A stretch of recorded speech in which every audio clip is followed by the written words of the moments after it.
எல்லாருக்கும் வணக்கம். இன்னைக்கு நம்ம பார்க்க போறது சாந்தின்னு ஒரு எழுத்தாளரை பத்தி.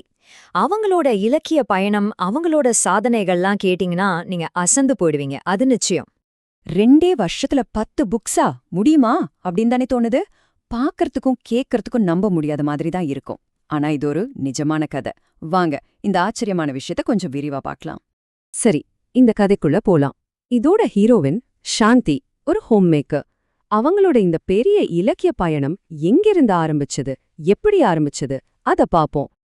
அவங்களுக்கு எழுதணுங்கிற ஆர்வம் திடீர்னு நேத்து இன்னைக்கு வந்ததில்ல. வெறும் 7 வயசுலேருந்தே படிக்கிறதுனா அவ்வளவு இஷ்டம். அப்புறம் காலேஜ் படிக்கும்போது அந்த படிப்பு ஆர்வமே எழுத்து ஆர்வமா மாறிடுச்சு. அங்கதான் முதல் புள்ளி விழுந்திருக்கு. ஓகே, ஆர்வம் இருந்தா மட்டும் போதுமா? எந்த ஒரு விஷயத்திலையும் அது சரியா கத்துக்கிட்டாதானே அதுக்கு ஒரு மதிப்பு, ஒரு பவர் இருக்கும். சாந்தியும் அதான் செஞ்சாங்க. தமிழ் இலக்கியத்துல இருக்கிற ஒரு ரொம்பவே பாரம்பரியமான ஒரு விஷயத்த கத்துக்கணும்னு முடிவு பண்ணாங்க. அவங்க கத்துக்க நினைச்சது மரபு கவிதை. இது சும்மா நம்ம தோணுனதை எழுதுற மாதிரி இல்ல. ரொம்ப ரொம்ப ஸ்ட்ரிக்டான இலக்கண விதிகள், யாப்பு விதிகள்னு ஏகப்பட்ட ரூல்ஸ் அண்ட் ரெகுலேஷன்ஸ் இருக்கு. அத கத்துக்கிறதுங்கிறது அவ்ளோ சுலபமான காரியமே இல்ல. அதுக்கு பயங்கரமான அர்ப்பணிப்பு வேணும். சோ இந்த கஷ்டமான கலைய அவங்க தனியா கத்துக்கல. இராம இளங்கோவன் அப்படிங்கிறவர் நடத்தின பாவாணர் பாட்டரங்கு குழுவுல சேர்ந்து அதோட நுணுக்கங்கள் எல்லாம் முறையா கத்துக்கிட்டாங்க. இது அவங்களோட திறமைய இன்னும் ஷார்ப்பாக்கிடுச்சு. சரி, இப்போதாங்க நம்ம கதையோட ஒரு முக்கியமான ஒரு சூப்பரான கட்டத்துக்கு வர்றோம்.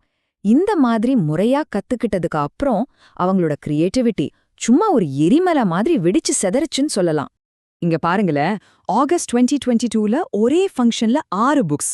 அடுத்த வருஷமே குழந்தைங்களுக்காக ஒரு புக். இந்த வருஷம் கடைசியில இன்னும் 3 புக்ஸ்.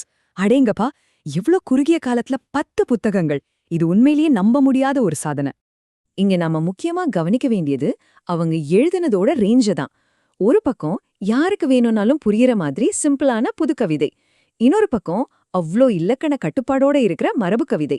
2 வெவ்வேறு உலகத்திலயும் ஒரே நேரத்துல பயணிச்சிருக்காங்க பாருங்க. இந்த மாதிரி ஒரு டபுள் டேலண்ட் ரொம்பவே ரேர்.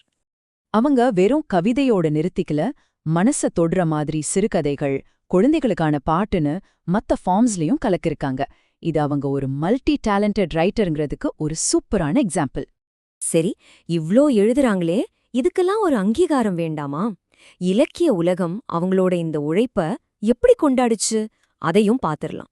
31க்கு மேல, சும்மா இல்ல, 31க்கும் அதிகமான விருதுகள்.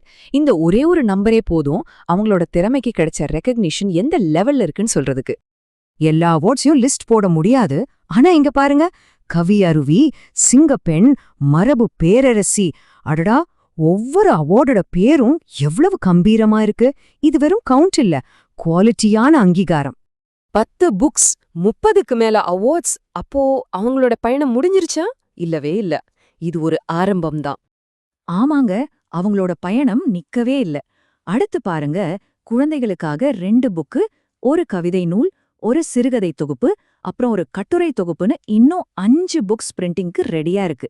இதுலேந்தே தெரியுது அவங்களோட கிரியேட்டிவிட்டி ஒரு வத்தாத நதி மாதிரி போயிட்டே இருக்கு. சாந்தியோட இந்த கதை நமக்கு என்ன சொல்லுது? ஒரு சின்ன ஆசை, அதோட கொஞ்சம் முறையான பயிற்சி, அப்புறம் விடாமுயற்சி, இது 3ம் சேர்ந்தா எவ்ளோ பெரிய சாதனைகளை வேணும்னாலும் பண்ணலான்னு காட்டுது. இப்போ நான் உங்ககிட்ட கேக்குறேன், உங்களோட பேஷன் எது? உங்களுக்கான கதையை நீங்க எப்போ ஆரம்பிக்க போறீங்க? யோசிச்சு பாருங்க.